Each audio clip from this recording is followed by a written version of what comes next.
Bonjour à tous, bienvenue sur la chaîne de Plancton Curieux. Comme tous les jours, on va faire une revue des actualités, des indicateurs que j'ai regardés aujourd'hui. On va commencer par cette map que vous voyez assez euh, dans le rouge. Quelques valeurs qui commencent déjà à ressortir. Render Token, BTT, Doge, X, mais globalement, on est dans le rouge. On a un Bitcoin qui est passé sous les 29 000, on est à 28,8.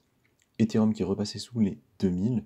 Rien d'inquiétant pour le moment, encore une fois, on va suivre. Et s'il y a moyen de trouver des opportunités d'achat, on les saisira. On verra ça dans les prochains jours.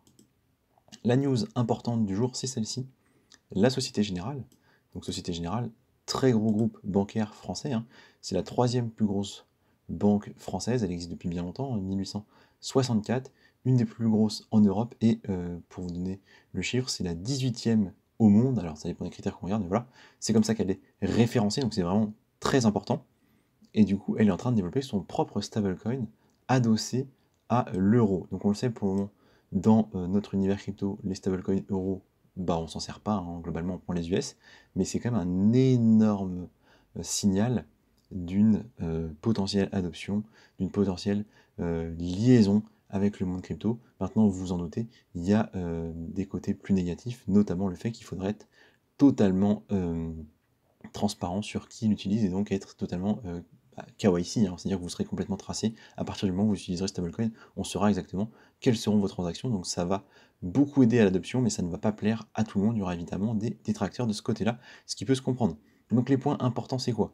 L'entreprise, enfin la partie de Société Générale qui fait ça s'appelle Forge, donc c'est le nom en fait de la division dédiée aux actifs numériques. C'est intéressant de s'en souvenir parce qu'on en reparlera sûrement de cette activité-là plus tard.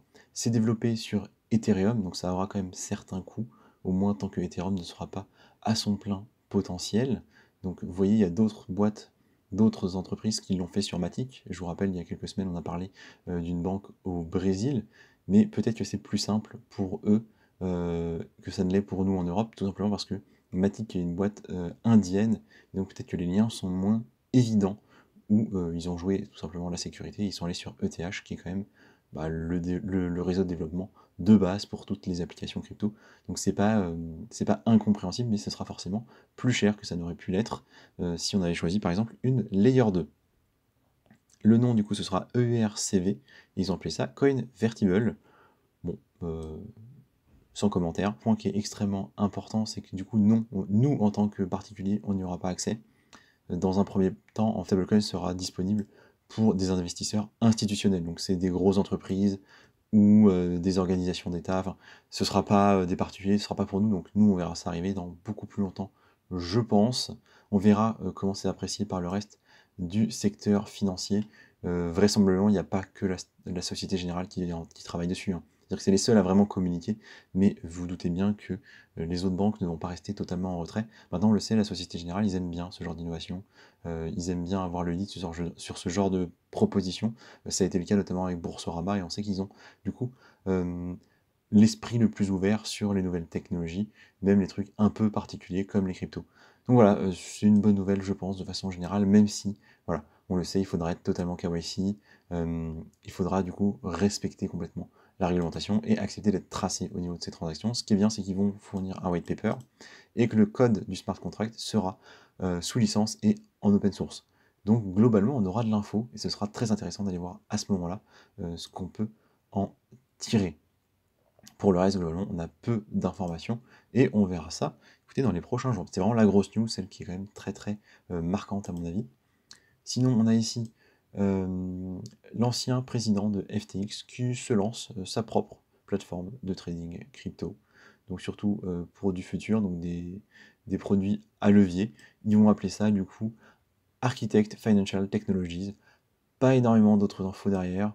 Ils ont levé apparemment 5 millions. Bon, on verra bien. Je ne sais pas s'il y a vraiment des gens qui vont faire confiance à ce gars-là, mais manifestement, il a réussi à lever des fonds.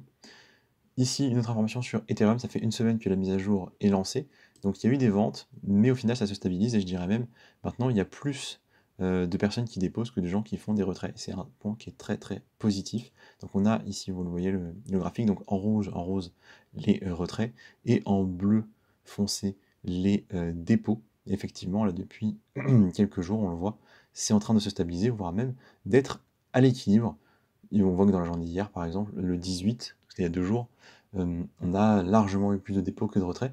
Donc au final, il y a effectivement des gens qui ont retiré. Ça n'a pas été excessif, hein, j'ai l'impression. Et donc globalement, quelque chose de positif pour Ethereum. Donc il brûle en plus de plus en plus de tokens, donc c'est à long terme très favorable aux détenteurs d'Ethereum, parce que ça réduit la supply, donc ça augmente la rareté du token.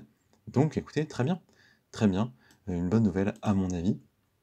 On continue ici sur la réglementation avec Budget qui a du coup un accord avec la Lituanie. Donc Lituanie, je rappelle, hein, c'est quand même en Europe. Et donc ils ont réussi à s'implanter au niveau de la réglementation. Donc la Lituanie, c'est globalement plutôt favorable aux crypto, ils l'ont dit.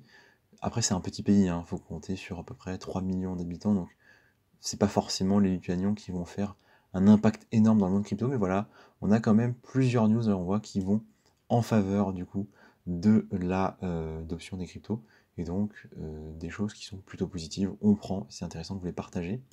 Au niveau du coup des émissions de tokens, pas de projet dans lesquels je sois investi, je vous laisse jeter un œil pour vous. Dans tous les cas, ça reste des proportions raisonnables. 30%, non, c'est beaucoup pour Izumi Finance. Le reste, rien. Si, ah si, ok. Donc là, on a deux projets qui vont émettre beaucoup. Izumi Finance, 30%. NGL, 52%.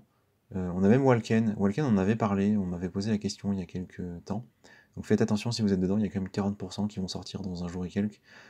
C'est beaucoup 40%. Ça peut avoir un impact. S'il y a des gens qui y avaient investi il y a longtemps et pour pas cher, potentiellement ils vont vouloir sortir. Pour le reste, pas grand chose à dire ici. Au niveau des levées de fonds, on a eu des choses hier. Alors on a trois petits projets ici, CoinFlow 1,45 million, Swap 4,5 millions, Yoslab 3,5 millions, celui qui va nous intéresser, c'est ici, Karaté Combat. Ils ont levé 18 millions.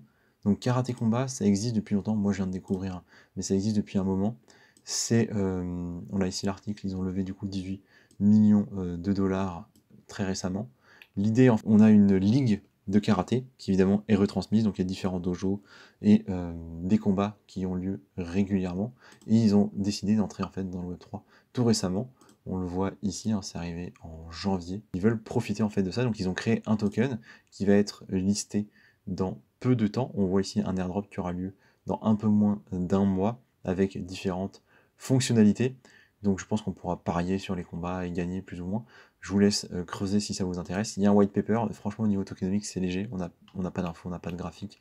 Donc bon, il y a un white paper, mais je le trouve pas très convaincant. Enfin pour moi c'est pas un très bon argument ce white paper au vu de l'info que je trouve. Mais voilà, ils ont levé de l'argent, très certainement en vue du coup de cette possibilité. Ça a l'air d'être quelque chose de sérieux dans le sens où le système existe depuis 2018, il est médiatisé, ils sont je crois à leur 4e saison, donc a priori ça va tenir la route. Après est-ce que ce sera rentable ou pas, j'en sais rien, mais on peut supposer qu'ils vont pas partir avec l'argent, ce qui est déjà un bon point. Et enfin, bien évidemment, comme tous les jours, on check ce qui se passe au niveau de notre dominance du Bitcoin. Pour le moment, je crois qu'on stabilise, on est un peu dans le vert, donc on est légèrement reparti sur les 2 derniers jours. Ici ça stabilise, pas grand chose de plus à dire pour le moment. On a l'Ethereum qui évidemment fait toujours l'inverse du Bitcoin. Et voilà, une journée qui, je pense, devrait être plutôt calme.